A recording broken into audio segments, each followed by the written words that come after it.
কঙ্কালতলা এসে এখানে সতীপীঠের দর্শন কিভাবে রয়েছে এবং কিভাবে কাজ সম্পন্ন হয়েছে? এখানে কঙ্কালতলায় আপনার মন্দিরে ঢোকার সামনে ৫১ সতীপীঠের চিহ্ন করা আছে।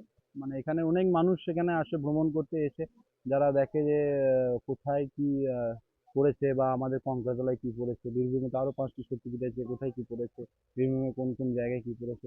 সেই জন্য আমাদের এখান থেকে মন্দির কমিটিতে সবাই এমনি সিদ্ধান্ত নিয়ে আমাদের মামুনদা আছে, সবাই মিলে এটা ঠিক করে যে এখানে একটা ৫১ সতীপীঠের কোথায় কি পড়বে না পড়বে একদম সমস্ত কিছু এই মন্দিরের গায়েই লেখা থাকবে।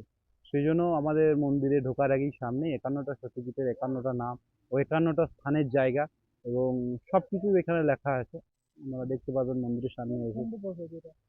পাথরের বেদির উপর পুজো করা হয় সতীর কালীরূপী চিত্রপট। বিশাল বিশাল গাছের ছায়ায় অবস্থিত এই সতীপীঠ।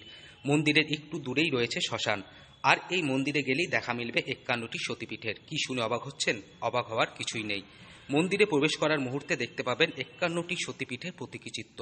প্রসঙ্গত, এর আগে বীরভূমের নলহাটির নলহাটেশ্বরী মন্দিরে এই ৫১টি সতীপীঠের প্রতীকী চিত্র ফুটিয়ে তোলা হয়েছে ভক্তদের জন্য।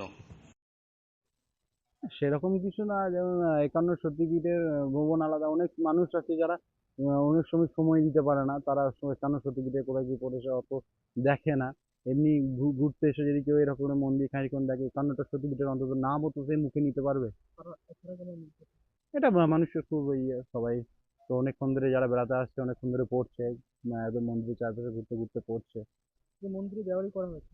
মন্দিরের দেওয়ালে করা হয়েছে। আমার নাম আমার নাম সৌভিক চৌধুরী।